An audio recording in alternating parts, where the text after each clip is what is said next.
I'm sure a lot of you guys remember the old ceremonial hunting tradition of eating the heart out of the first animal you kill. Meat from those organs are among the most nutrient-rich foods on the planet.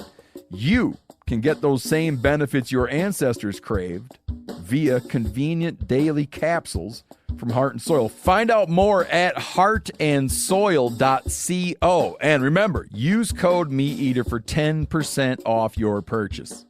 Hey everybody, listen up. I got mega huge news. MeatEater Live is heading back out on the road. That's right. Join me and the crew. Clay Newcomb, Cal, Yanni, Spencer's going to be there. Phil the engineer's going to be there. MeatEater Live headed back out. Now, when you get every ticket, okay? Every ticket you buy, you get a signed copy of our new MeatEater Outdoor Cookbook. This tour is celebrating the release of the book. Buy a ticket, get a signed copy, MeatEater Outdoor Cookbook, wild game recipes for the grill, smoker, camp stove, and campfire, which I'll point out is a $38 value. Here's where we're going to go. April 23rd, the Mesa Arts Center in Mesa, Arizona. April 24, the Balboa Theater in San Diego. April 25, the Grove in Anaheim, California. April 27, the Crest Theater in Sacramento. April 29, the Union in Salt Lake City. April 30, the Egyptian in Boise. May 1, the Wilma Theater in Missoula. May 2, the Bing Crosby Theater in Spokane, Washington. May 4, Revolution Hall in Portland, Oregon. And May 5, the last day of the tour, Pantages Theater in Tacoma, Washington. For tickets and more information, visit the events page at themeateater.com. Hope to see you at the show. Welcome to Wired to Hunt's Rut Fresh Radio, bringing you the latest reports from the whitetail woods. And now, your host, Spencer Newharth. This is Wired to Hunt's Rut Fresh Radio, powered by First Light. I am your host, Spencer Newharth, and this is episode 496, which is the final episode of the season.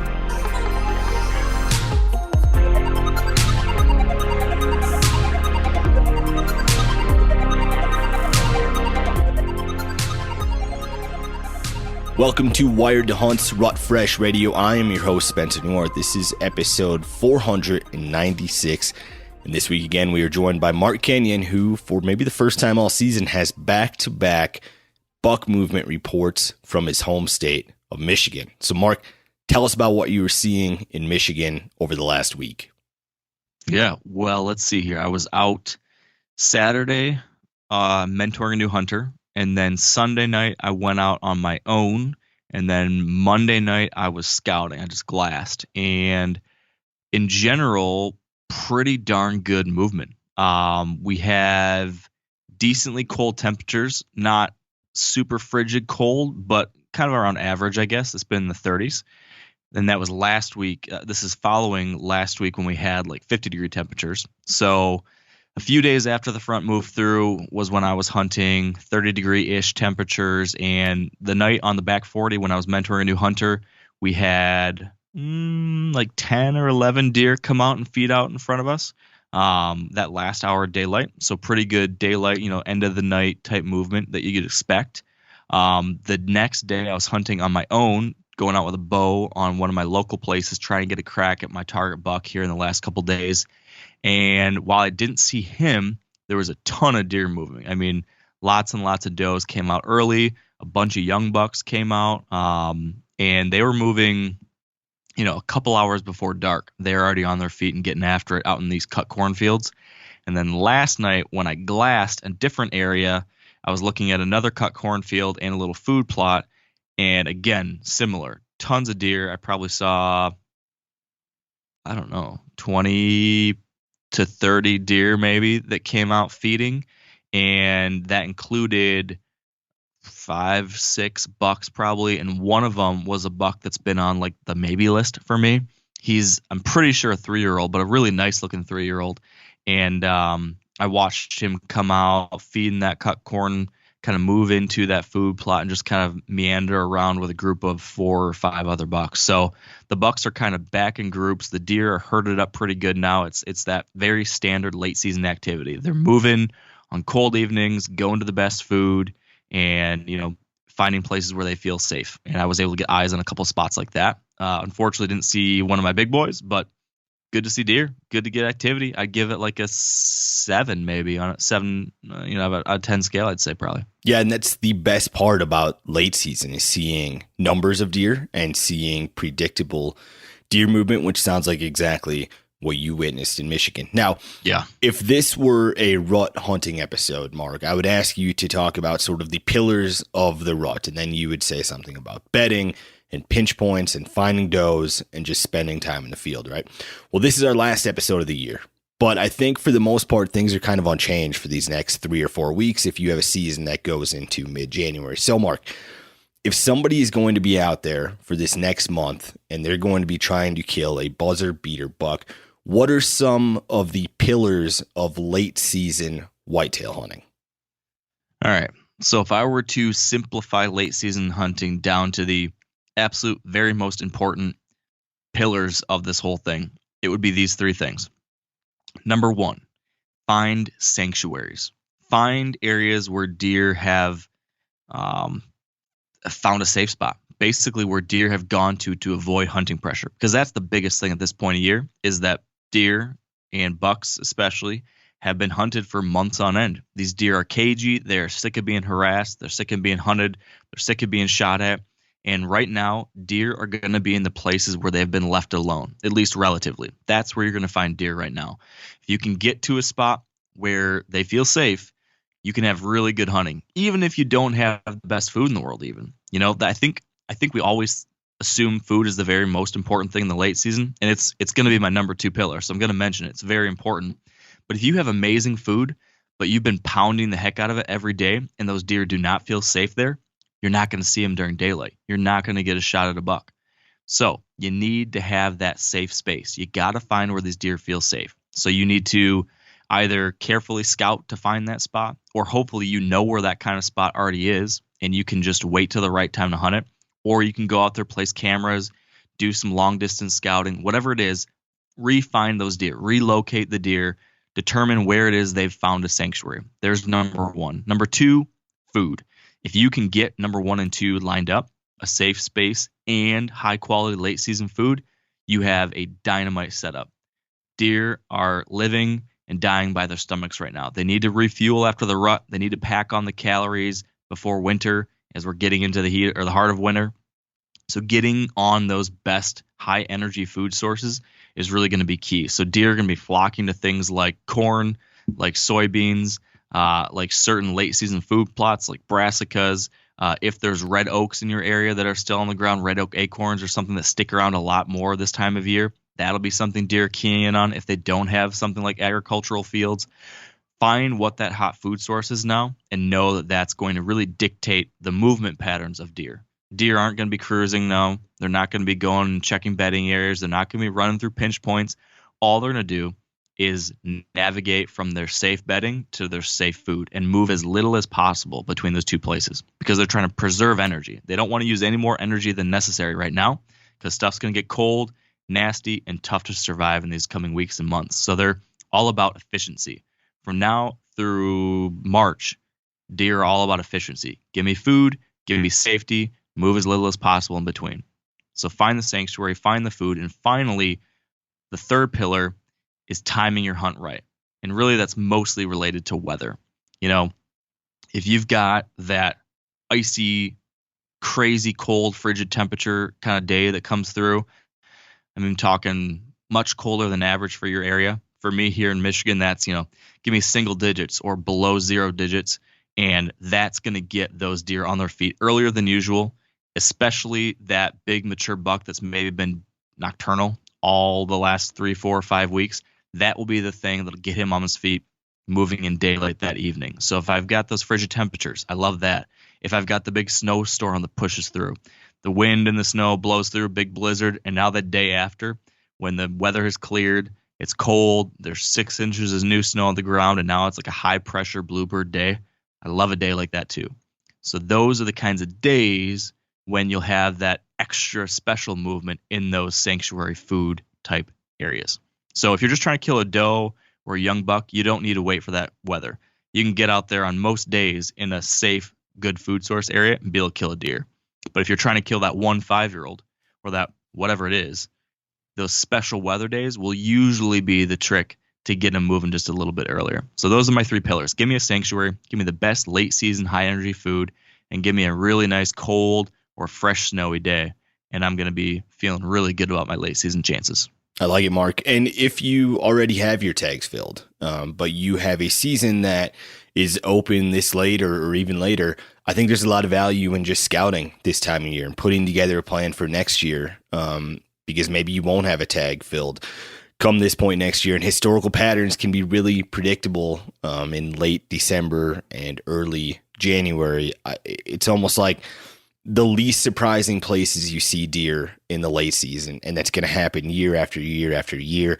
And so you can learn a lot if you just go out and drive around and glass some evenings. If you have a job that has a Christmas break, or you're a student, you have a Christmas break, I think you can learn a lot that would further your hunting in years to come. Yeah, I 100% agree with that.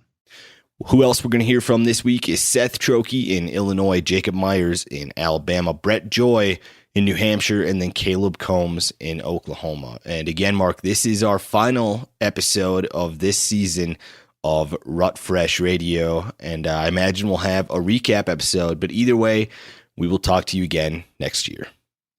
Great work this year, Spencer. It's been fun. I love following along, so best of luck to everybody out there. Get it done here in the end of the season.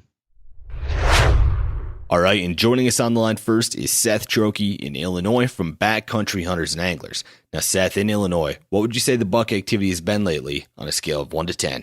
So lately here in Illinois, it's been about a 2, I would say. Everything from the rut slowed down, and we're kind of just seeing deer move right before dark to food sources. Is it historically that slow this time of year in Illinois? Yeah, historically it is. It is like that this time of year here. We had a weird weather year with pretty warm temperatures and a kind of strange rut.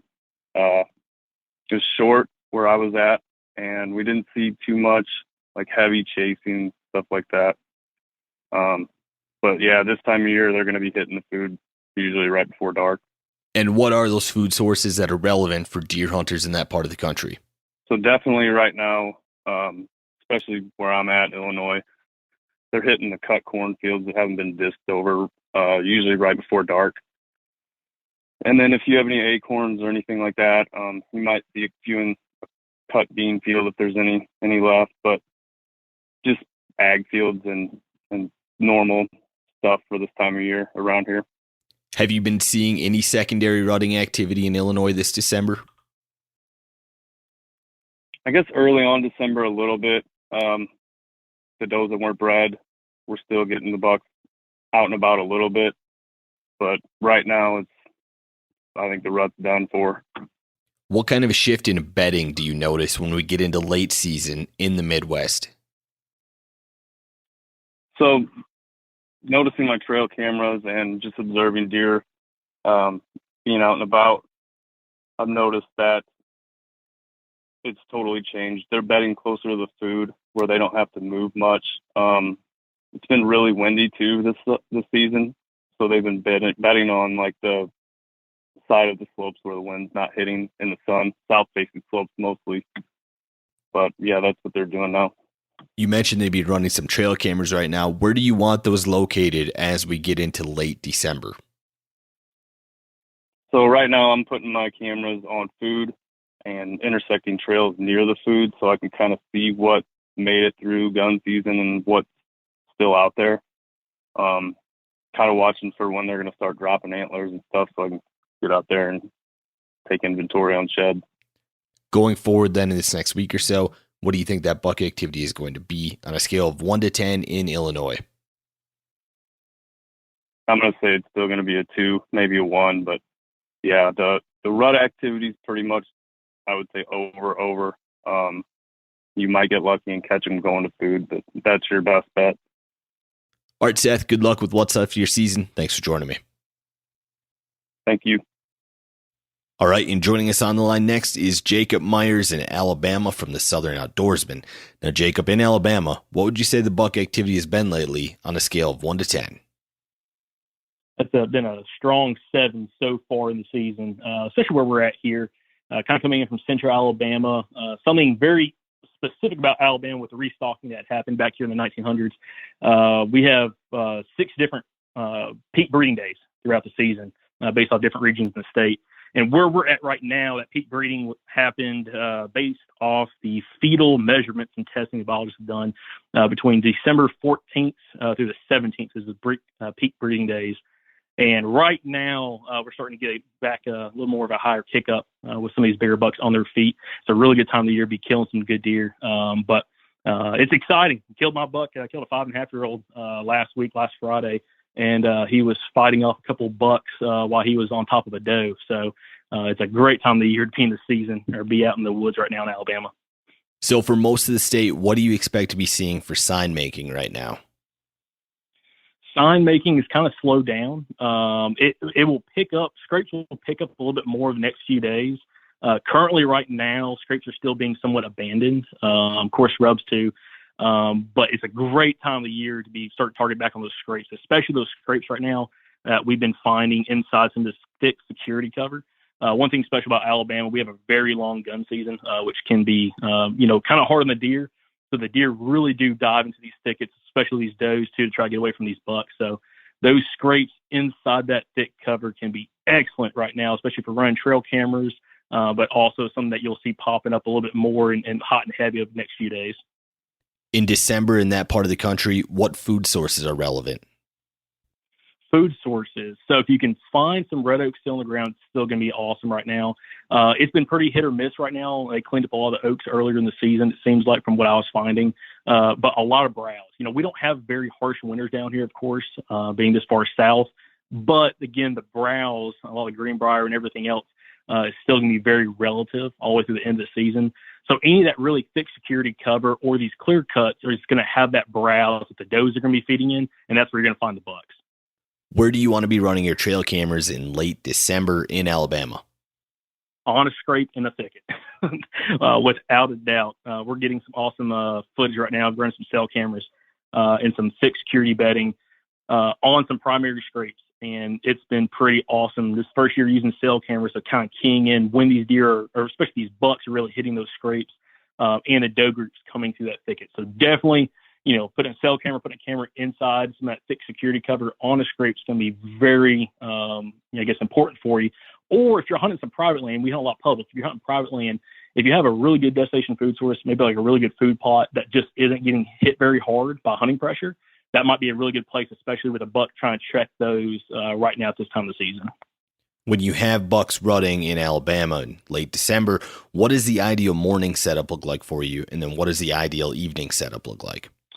Oh, I like that question. I love mornings. I love mornings in and around cutovers, clear cuts, especially if you can get one that's just a few years old. It seems like you can always catch some does in there feeding and those bucks absolutely cruising inside that thick cover. And you can get elevated and get a good elevation on them. You can really see down into that stuff.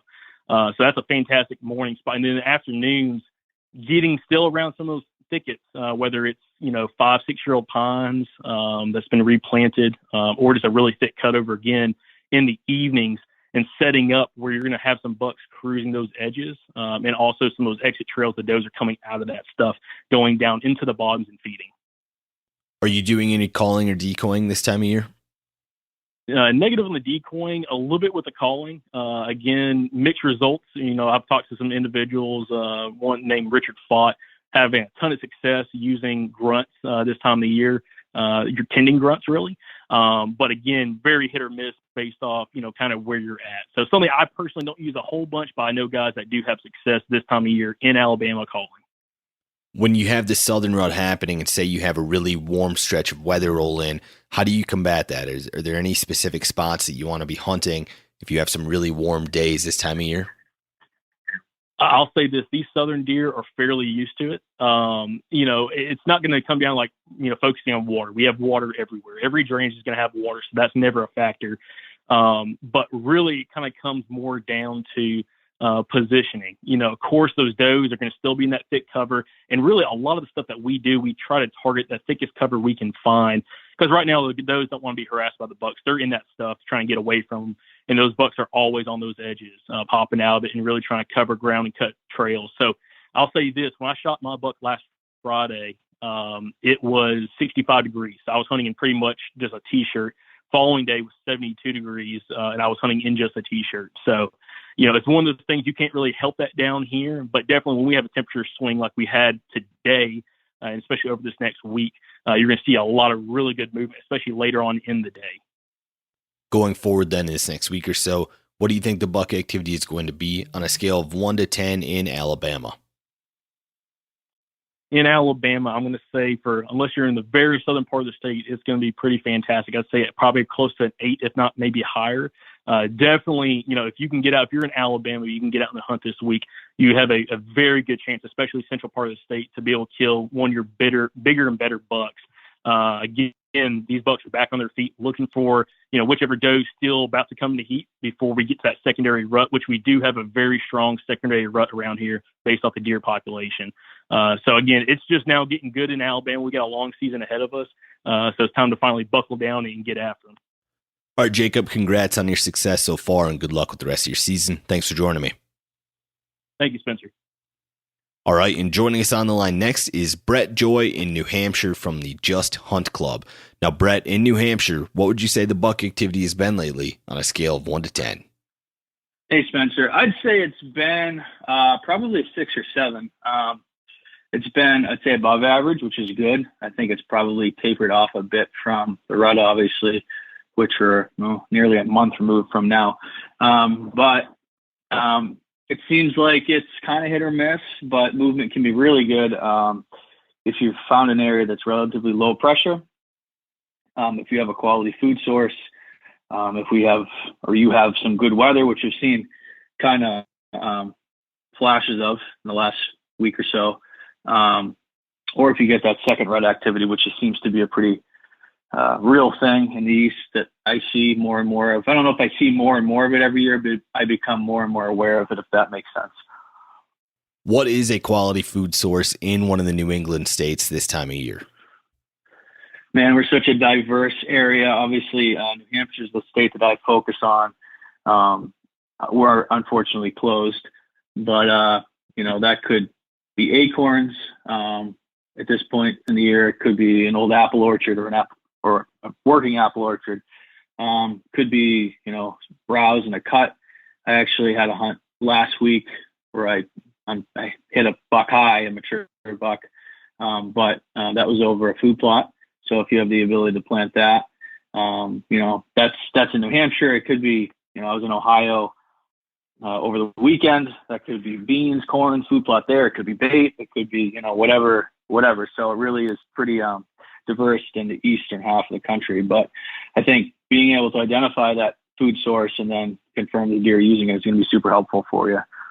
What kind of areas should hunters in the East who are in the big woods focus on if they want to see some of that secondary rutting activity this time of year? I would focus on, areas with does and with food sources, like we said before. So in the big woods, I would focus, if you have mass crop, like the southern half of probably New England does, or whatnot, I'd focus on acorns. If you're up north, I'd focus on cuts, and then areas that just haven't been getting a lot of pressure. The other thing that I like to key in on, if possible, is south-facing slopes, because as it gets cold up here and the snow starts to pile up, those deer really start to move to those south-facing slopes, and then bottoms if possible. So those deer, a lot of them are going to move out of the high country, or what we call high country out east. It's not high compared to the west, but it's, the higher elevations for your area. They're going to move to lower elevations and southerly facing slopes. And a lot of the times those southerly facing slopes will be hardwoods and have a fair amount of oak. If you got a fresh snow and you're doing some in-season scouting in the big woods, what are some things that you're looking for? I would say that if your season's still open and you have that fresh snow in the big woods, you ought to try to be tracking down a buck. But if that's not your thing, or maybe it's archery season, I would be looking for feeding sign in those areas that we've identified as food sources. You can hunt right there on those, and you may have some good luck if the deer haven't been pressured. If they have been, you may want to try to backtrack those deer to a bedding area, if possible, from that food source. So I'd probably start with just trying to hunt that food source, getting the wind right, and start conservatively. But if I'm not seeing any deer activity there during daylight and I'm thinking they're getting there later, I might try to backtrack cautiously from that food source to a bedding area and then hunt kind of that transition, or maybe even right on the edge of the bedding area, depending upon what kind of daylight activity you're seeing. In the late season in the Northeast, what does a morning setup look like for you? Honestly, unless I'm tracking, I'm probably not going to hunt a lot of mornings. I don't know if that's the right approach. It's just, for me, the season's been a long one. And you're trying to beat deer back to bed, which can be tough. I'm probably going to focus on those evenings, but I guess if I had to hunt a morning, I mean, they may look pretty similar to the evening setups. I may hunt a food source. It's not, a lot of the food sources aren't super defined, so it's not like, they're going to be feeding in a 1 acre area. They may be feeding in a, 10, 15, 20 acre area. So the chances of you going in and the deer being right where your stand is, when you're approaching, aren't super high. So it really depends on your situation, I'd say, but I'd be hunting on a food source or, a bedding area. Going forward then this next week or so, what do you think that buck activity is going to be on a scale of 1 to 10 in New Hampshire? I think it'll probably be right around a 7. The temperatures look like they're good. I think the only thing we didn't touch upon is cold fronts and weather. That's going to obviously increase activity significantly. Late season's really driven by snow and cold up here. Once you get the snow and the cold, the more dramatic the activity is, the more concentrated it is, and the better the hunting it is. And it looks like we do have some colder weather moving in. Nothing super dramatic, but it looks like we have maybe some snow and some colder temperatures. So I would say they're going to continue to move. You're going to continue to see some of that second rut activity as, mature does are cycling into this for the second time, and maybe some of those fawns are coming in for the first time. So I think it's a pretty good outlook for the next coming week. All right, Brett, congrats on the great season. Thanks for joining me. Thanks, Ben. Sure. All right, and joining us on the line next is Caleb Combs in Oklahoma from Stewart Ranch Outfitters. Now, Caleb, in Oklahoma, what would you say the buck activity has been lately on a scale of 1 to 10?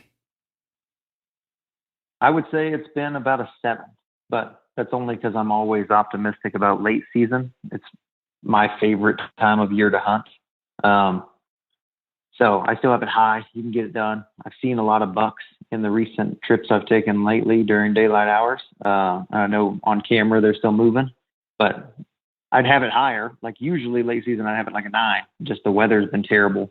It's hot and it's dry. We need some rain in a bad way. So, I mean, all of our food plots got hammered because we haven't had rain since October, and there's basically nothing left. Not a ton of acorns. I mean, they're just all real spread out right now. And what is it about late December in Oklahoma that always makes you so optimistic? I love anything post-rut. So I'm not a big rut fan. I like before rut, but I especially like after, just because I'm a big fan of food. And late season, you can find them on the food sources trying to recover. I also like all the rifle hunters and all the pressure they put on them, because usually it moves everything around. So I like everything about late season. You mentioned that you've been out without rain for a minute. Does that mean you've had a focus on water sources this fall, or does it not matter much in that part of the country? I don't ever focus on water. I mean, it seems like you should. So, I mean, like there are times through my evolution as a hunter where I've ran cameras on springs or on the holes that are always in the creek while the whole creek is dry, and ponds. I just haven't had much luck with it. I think we get enough dew, enough, frost and other things, like I've never seen it be a plausible way to kill deer. Have you seen much of a secondary rut this year in Oklahoma? Depends on where you're at. The place that I hunt most frequently has a very high deer population. And it gets weird down there. I would say it's more, I'm sure y'all have had the podcast before, like Louisiana style, like where you've had a bunch of deer that have come in from different places and it's a weird topography. So we have a lot of rut activity. So that's what I'm used to. I'm used to a really long rut. But around my home place, it's not that way, just because all those deer are fairly similar and it's all cropland, and that one kind of comes and goes more traditional. So Oklahoma is just very weird. We have a lot of different topography, a lot of different, subclimates or whatever. So it really depends on where you're at. You could be in southeastern Oklahoma and you could be in northwestern Oklahoma, and it is a 9-day difference. Where do you want to be running your trail cameras this time of year? I am always running them this time of year on pinches that lead to food sources, and I've still got them on scrapes. Because, like the big family scrapes, they're still hitting. And then anything that I've got real, you can see all the trails now. This time with all the leaves gone and just they've been wearing them down, you can see everything that they've been running in between all the bedding areas. So if you can get on the edges of those on food sources, you can pick up a dynamite inventory on who's left for this year and especially who's left for next year. It's one of my favorite times to run cameras, to get optimistic about next year and try and find where they're going to be when they shed, because I love shed hunting. It's common this time of year to see a shift in bedding in the Midwest and in the North and in the Northeast. But is that something that you also see in Oklahoma when you have such mild weather? I don't know. I don't know if it's a shift in bedding. I do see, I think maybe it is, but usually I more associate it with rut activity, just because, like I said, the place that I hunt, high deer population, and they're still trying to clean up the last bit of does that are coming in. So I've always associated that first week of December, which is my favorite week to go hunting, with like late secondary rut, because a lot of new bucks will come in. But it could possibly be from a shift in bedding as well. I'd have to look into that further, like as far as local. I definitely see a shift, and I'm always following the shift. I don't know if it's late rut or bedding closer to food sources. That'd be a solid thing to look into. Going forward then in this next week or so, what do you think that buck activity is going to be on a scale of 1 to 10 in Oklahoma? We had a little cold front like the last 2 days, but it looks like it's leaving again. It's going to be 70s, 75, like going into Christmas, 75, 77. So I'll be out trying to shoot does. That's my main goal. It's a holiday antlerless season. So I think you can get out and put some meat in the freezer, and you can definitely be still successful on bucks, but it is going to be hot. Like all the crops, like the alfalfa and stuff that I hunt, after the last cut, barely any of it's come back, and they haven't planted the winter wheat in a bunch of places. So, it's tough on food sources right now. All right, Caleb, good luck with what's left of your season. Thanks for joining me. Hey, thank you so much. Good luck to you too. And that concludes Rut Fresh Radio for 2021. Thanks to Seth, Jacob, Brett, and Caleb for joining me. And thank you guys for listening all fall long. For more whitetail tips and tricks, make sure you go to wiredtohunt.com, which will take you to the meateater.com and Wired to Hunt's landing page, where you're going to see articles every single week from folks like me, Tony Peterson, Mark Kenyon, Clay Newcomb, and then some of our guests like Bo Martonic, Alex Gilstrom, Dylan Tramp, and more. You can also sign up for our Whitetail Weekly newsletter while you're there, which comes out every single Monday. And I'm serious, you guys, when I say this, that these are the best whitetail hunters I know, some of the best whitetail writers I know. I'm always stoked to read their content. I think you would enjoy it too. It is an awesome way to get you from January to September again, when whitetail season starts to open across the country. Also, 1 week in November, episode 6 just dropped yesterday on Meat Eater's YouTube channel. Episode 7 will come out in 6 days from now.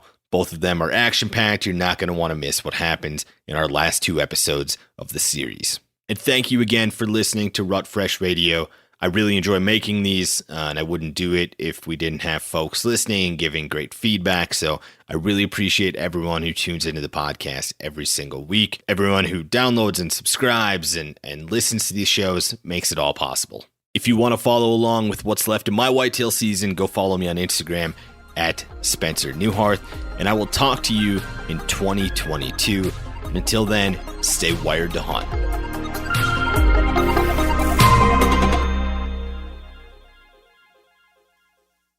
I'm sure a lot of you guys remember the old ceremonial hunting tradition of eating the heart out of the first animal you killed. Meat from those organs are among the most nutrient-rich foods on the planet. You can get those same benefits your ancestors craved via convenient daily capsules from Heart and Soil. Find out more at heartandsoil.co. And remember, use code MeatEater for 10% off your purchase. Hey everybody, listen up. I got mega huge news. Meat Eater Live is heading back out on the road. That's right. Join me and the crew. Clay Newcomb, Cal, Yanni, Spencer's going to be there. Phil the engineer's going to be there. Meat Eater Live headed back out. Now, when you get every ticket, okay? Every ticket you buy, you get a signed copy of our new Meat Eater Outdoor Cookbook. This tour is celebrating the release of the book. Buy a ticket, get a signed copy, Meat Eater Outdoor Cookbook, wild game recipes for the grill, smoker, camp stove, and campfire, which I'll point out is a $38 value. Here's where we're going to go. April 23rd, the Mesa Arts Center in Mesa, Arizona. April 24, the Balboa Theater in San Diego. April 25, the Grove in Anaheim, California. April 27, the Crest Theater in Sacramento. April 29, the Union in Salt Lake City. April 30, the Egyptian in Boise. May 1, the Wilma Theater in Missoula. May 2, the Bing Crosby Theater in Spokane, Washington. May 4, Revolution Hall in Portland, Oregon. And May 5, the last day of the tour, Pantages Theater in Tacoma, Washington. For tickets and more information, visit the events page at themeateater.com. Hope to see you at the show.